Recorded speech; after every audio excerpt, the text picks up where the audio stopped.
होता तो ऐसे ही है, आपको भी पता है। और ये बातें नहीं है तो एक्चुअल रियलिटी है। आप गवर्नमेंट के साथ ही आते हैं और गवर्नमेंट के साथ ही रुखसत होते हैं, तो ये तो पाकिस्तान में ऐसा ही है। नोबडी कम्स, कोई ऐसा प्रोसीजर नहीं है कि कोई कहेंगे जी मैं इसके थ्रू आया हूँ।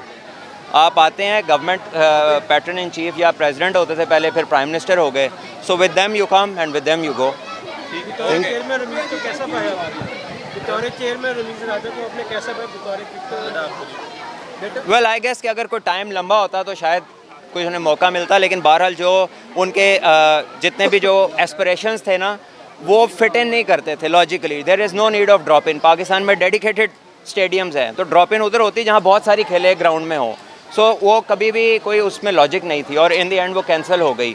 4 नेशन का उन्होंने कहा कि कोई पॉजिटिव गया है, आईसीसी ने कहा कि यूनानिमसली वो रिजेक्ट हो गया है, तो फिर अब किसकी माने। तो अब अगर डिपार्टमेंटल क्रिकेट बहाल होती है तो हम सलमान बट को दोबारा से ग्राउंड में खेलते देखेंगे। वापस आ जाएंगे जो अपने डिपार्टमेंट्स बंद कर चुके हैं, जिस तरह हमें पोर्ट कासिम भी कल खबर मिली कि क्रिकेट और हॉकी उन्होंने अपने प्लेयर्स को वापस बुला। देखिए, पोर्ट कासिम का मुझे स्पेसिफिकली नहीं पता, लेकिन बाकियों का मुझे पता है कि वो आने के लिए बेताब है और तैयार बैठे हैं आने के लिए। इंस्टीट्यूट का कितना फायदा कर सकता है हमारे यंगस्टर्स को, और कैसी फैसिलिटी देखने को पाकिस्तान लाहौर में खासकर बड़ी कमी महसूस होती थी इसमें? बिस्मिल्लाहिर्रहमानिर्रहीम। देखिए जी, सबसे पहले तो obviously there is no other facility like this in Lahore. एक तो कदाफ़ी स्टेडियम को तो हम इसलिए इसमें नहीं गिन सकते क्योंकि तो इंटरनेशनल स्टेडियम है, उधर पाकिस्तान की जितनी बाहर से आने वाली टीम्स हैं, आपकी इंटरनेशनल क्रिकेट उधर होती है।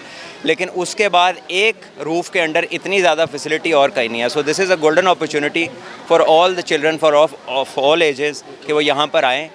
This is the first institute of cricket. यहाँ पर क्रिकेट से रिलेटेड जितने भी सब्जेक्ट्स हैं, कैप्टनसी है, स्ट्रेटिजिक साइड है, टैक्टिकल साइड है, फिटनेस के ऊपर, न्यूट्रिशन के ऊपर, so we basically call it an institute. और यहाँ पे प्रोफेशनल्स हैं जो बच्चों से इन सारी चीज़ों पे बात करेंगे। पाकिस्तान क्रिकेट में गवर्नमेंट में तब्दीली आई है, पिछले पैटर्न से उन्होंने एक साइन की और बेरोजगार हो गया, जनों से भी साथी भी थे आपके साहब। और क्या समझते हैं पैटर्न चेंज हुए हैं, चाहिए कि फौरी तौर पर डिपार्टमेंट क्रिकेट को बहाल करने के हवाले से इक़दाम किए? देखिए जी, उम्मीद है इंशाल्लाह कि सेंस प्रिवेल करेगी, और ये 6 टीमों का जो सिस्टम है, ये तो पहले भी था पेंटेंगुलर के नाम से, लेकिन इसकी जो बेस थी, जो डिपार्टमेंट थे, जो रीजन थे, जो बेसिकली प्लेयर्स को प्रिपेयर करते थे, उनको एक लाइफ लाइन देते थे, तो वो उनका होना बहुत ज़रूरी है। एंड आई रियली होप कि ये वाली जो गवर्नमेंट आई है और फ्यूचर में जो सीज़न है वो हमारा उस तर्ज पे होगा जो डिपार्टमेंट्स का तर्ज था। मैं ये नहीं कहता कि आप ये बंद कर दें, ये तो पहले भी पेंटेंगुलर के नाम से होता था, लेकिन वो क्रिकेट जो आपने सब्ट्रैक्ट किया है वो इस सीज़न में शामिल करें, क्योंकि 19 साल की एज के बाद वनरेबिलिटी का टाइम आता है, जब हमारे माशरे में लोग कहते हैं बच्चे को कि भाई हुन कमाना की है, 18 साल से जब ऊपर जाता है, उसके लिए हमारा कोई प्लान नहीं। हमारे जितने प्लान हम सोच रहे हैं, सुन रहे हैं, कल भी आया था कि जी 13 साल के बच्चे, 14, 15, उनके तो माँ बाप भी केयर कर रहे होते हैं। असल बात तो 18 के बाद आपने लाइफ लाइन प्रोवाइड करनी है, उस बारे में हमने कुछ नहीं देखा।